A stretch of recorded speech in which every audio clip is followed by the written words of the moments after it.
What's going on, ladies and gents? This is an intro video because my original videos didn't quite have the context that I would have wanted for a complete video. So this video is about a 2011 Subaru Outback 2.5 that I originally looked at for a pet sitting client of ours. Now I have a mechanical background. It's not what I do in my current profession, but I still repair, do stuff, as y'all have gathered, of course. So anyways, I don't do a lot of face-to-face stuff. I need to get the video sort of started here before we go to the original content. All these videos were filmed over a year's time. This process has been ridiculous, almost a full year, and I'll think about it here in a minute. But so she had a P0108 code. Pull it in, had a huge vacuum leak, as you'll see in the first couple segments. Fixed that, code came right back after I cleared the code. I checked the diagnostic troubleshooting guide, did everything it told me to do, and found that the ECM had a short to power inside the ECM. The fix eventually was a wiring harness, the complete wiring harness. So, I just want to say that's the fix for this difficult, super crazy P0108. Now, the deeper story is based on my troubleshooting. I was convinced that the ECM was bad, so I found a company called Module Experts out of Florida. Called them, talked to the guy, everything seemed legit. 5-10% leery, just because you send something out that's so valuable, you just pray that they handle things correctly. Come to find out, not only well, anyways, as you'll see in the videos, get the ECM back after they give me a remanufactured one and plug it in, same exact code. In fact, they didn't even reprogram the ECM. It was almost like he was laying off a shelf. Anyways, I'm not going to get into it because this has been a battle, but we finally got all of our money back from the deal. And do not do any business with Module Experts. I don't know if they had a bad day. I'm not condemning them because they seemed like a legitimate company. I mean, legitimately. But just didn't come up with any proof on why they told us the ECM was bad, even though when we got their remanufactured ECM, we had the same exact code come right back. And then I ended up having to get it towed, as you see, because I was out of my league at this point. Get it towed to a local Subaru shop, and they found the wiring harness to be faulty. So number one, I was a bad mechanic, because I talked to at least 3 other mechanics about this, and we all kind of in a consensus agreed, yeah, it sounds like the ECM. But I don't know, maybe the troubleshooting guy was incorrect. But I was so happy when I found out that my customer's vehicle actually was running again, because this wonderful Subaru shop, in fact, it's AAA, it's AAA the shop here in Anchorage, Alaska, where I'm from, and they specialize in Subaru. Shout out to those guys big time. They did a great job. But again, so they get it fixed. I think we ended up getting it fixed in January, February. And oh no, I submitted a what do you call it, a fraud report through my bank in November. Talked to them back and forth, and in March it had just got to MasterCard, which is like the arbitration blah blah blah. And I just wanted to let it sit. I was like, hey, there's probably a timeout thing. Anyway, turns out the company never responded. And I almost want to email the guy back, because when I was in it with him, I was like, look, I can't believe you sent me a garbage ECM. I just couldn't believe that people could do business like that. Anyway, you can tell I'm pretty wound up about it still. Got all of our money back eventually because we were able to provide proof. I felt like a lawyer doing all this. We were able to provide proof that that they did a fraudulent repair, a fraudulent diagnosis, and a fraudulent product that they sent us. So anyways, do not do business with the module experts. I'm not going to put on the title of this video just because I don't want to start some weird beef, but whoever watches this, let it be known. And anyway, sorry for this long 5-minute intro. It's going to go right into the video of me diagnosing the vacuum leak, diagnosing the wiring harness, which led me falsely to the ECM. Again, this is a P0108, and then removing the ECM, and then installing the new ECM. I never showed the check engine light because I just wanted to test it really quick and not be distracted. And the minute I realized the check engine light was still there, I was so boiling mad, I didn't even want to think about, you know, filming. So this has been such a long video in the making, but I'm glad to get it off of the old camera. I'm still using my iPhone. This is iPhone 8, I think. And I need to use the GoPro more. But and then the video will end with the vehicle getting pulled up onto a tow truck in the middle of winter, and she eventually got it fixed with the new wiring harness. And since then, that vehicle's sort of a lemon. It was really a weird issue. It really was. I have no idea if there's some other shorts going on in the harness that caused such a weird malfunction, but anyways, there you go. If you've tested your map sensor, by the way, the company, the AAA, the shop, first put a brand new OEM map sensor because apparently sometimes a map sensor that is not OEM can cause this same code too.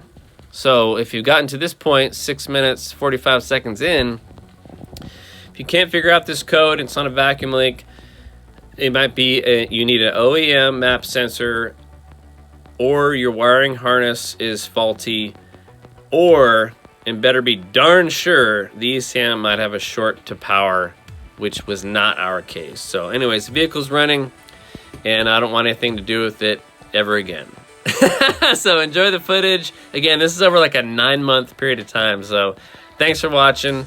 I almost want to say do it for Dale, because I love Cletus McFarland's content. I've been caught up lately, but years ago when he first started, great inspiration. So anyways, guys, we'll talk to you later, and peace out. Thanks for tuning in.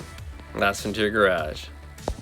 All right, ladies and gents, we are back at it, working on a 2011 Subaru.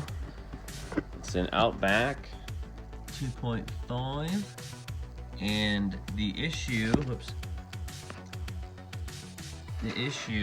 is rough idle, check engine light on. It's got a P0108 along with a few misfire codes. The 108 is the manifold absolute pressure sensor, which is located right here. And when it came in, I heard a vacuum leak as well. I checked the fuel trims. Short-term fuel trim was up at 35%.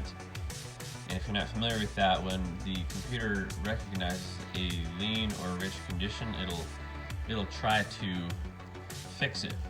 In this case, I had a big vacuum leak, and it was throwing as much fuel as it could at it.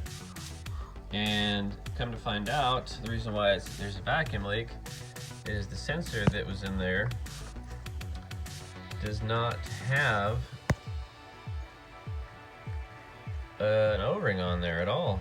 And near as I could tell, there's supposed to be one that just nestles right here and actually just fits inside this. The sensor is like $300 my cost at O'Reilly's, so it's hopefully still working. I'm gonna sift through all my O-rings. I'm gonna clean everything up, sift through my O-rings, make sure it's sealed, fix the vacuum leak, clear the codes. Definitely recommend an air filter as well. Which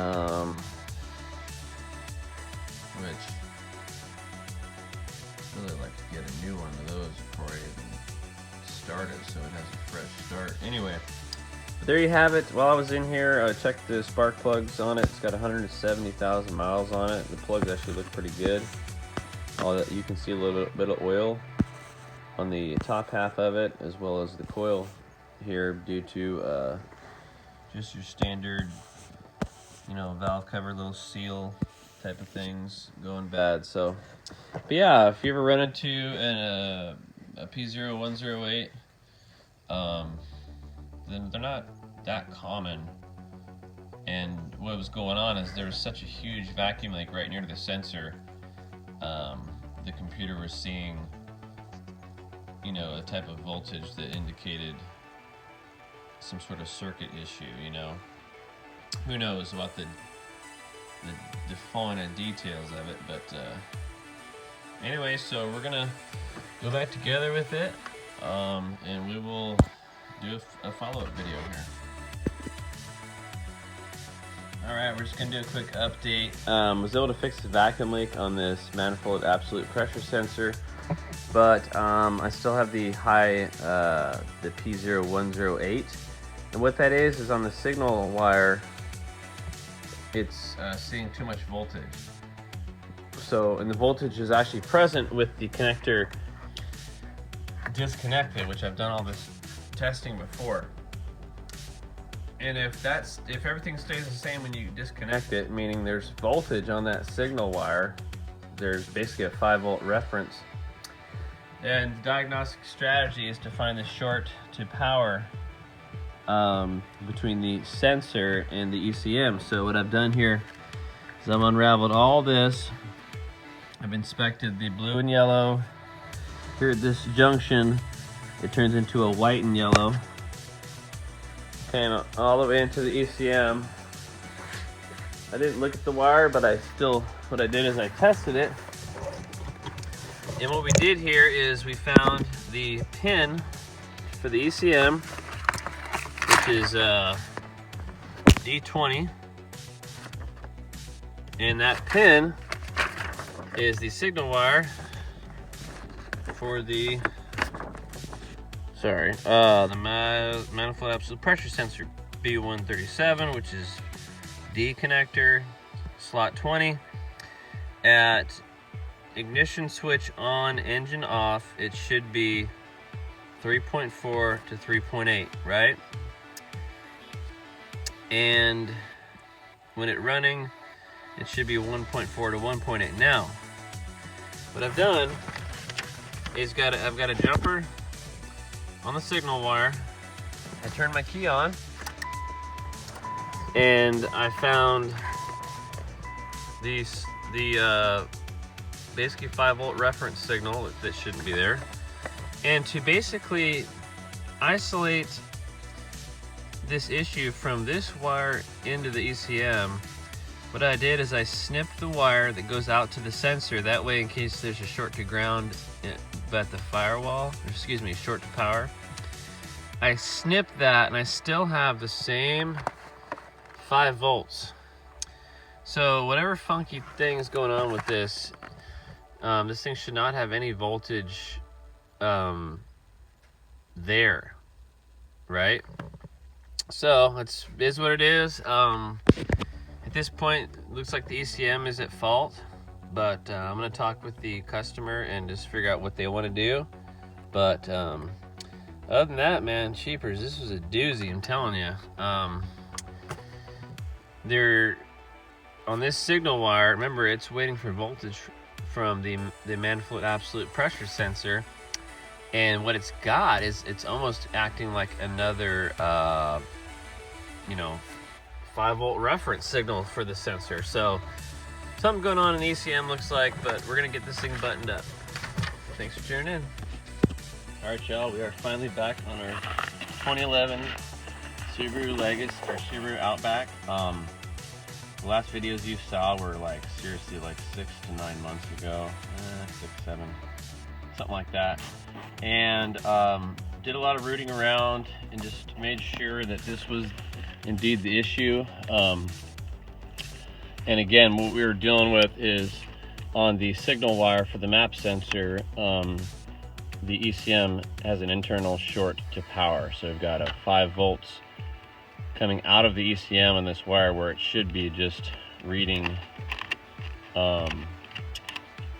what's it called? Reading the signal. So anyway, we'll have to make sure my connection's all good, but I have had the battery unhooked for a while, so I'm gonna go ahead and go to town on this bad boy here. So we could make some nice clips here. There we go.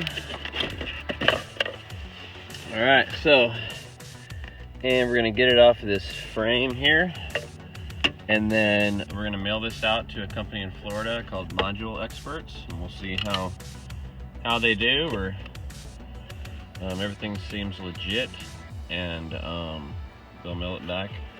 Probably have it back in a couple of weeks' time here, and we'll see if this is the fix. No, all roads point to this, but there's just no way. You just don't know until it's in there. So, but let's do it. All right, y'all. We are finally hoping to make a conclusion video for our 2011 Subaru. You be really careful with this to make sure I don't do any static discharge. This is the ECM. The old one, there was a problem in the microchip, apparently, in the processor. So that's why it was causing the wrong voltage to show up.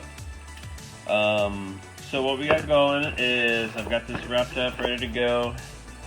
I am charging, I'm charging the battery right now. I haven't hooked it back up yet. Here's our thing here. Let me get her out of the way there. Got the old trickle charger on it. I want to get it back up to 100%. I might even put the other charger on it, because sometimes if the batteries are too discharged, this thing doesn't like to operate properly. So I'll kind of force feed it a bigger charge, like a 10 amp, and then finish up with this. But it should be fine. I just don't want the battery to be. I'll probably actually load test it before I start it, just to make sure it's not a bad battery. That's the last thing you want to be doing when you're putting a new ECM in something. But basically all set here. Whoops. Oh, my light turned off because my battery's low.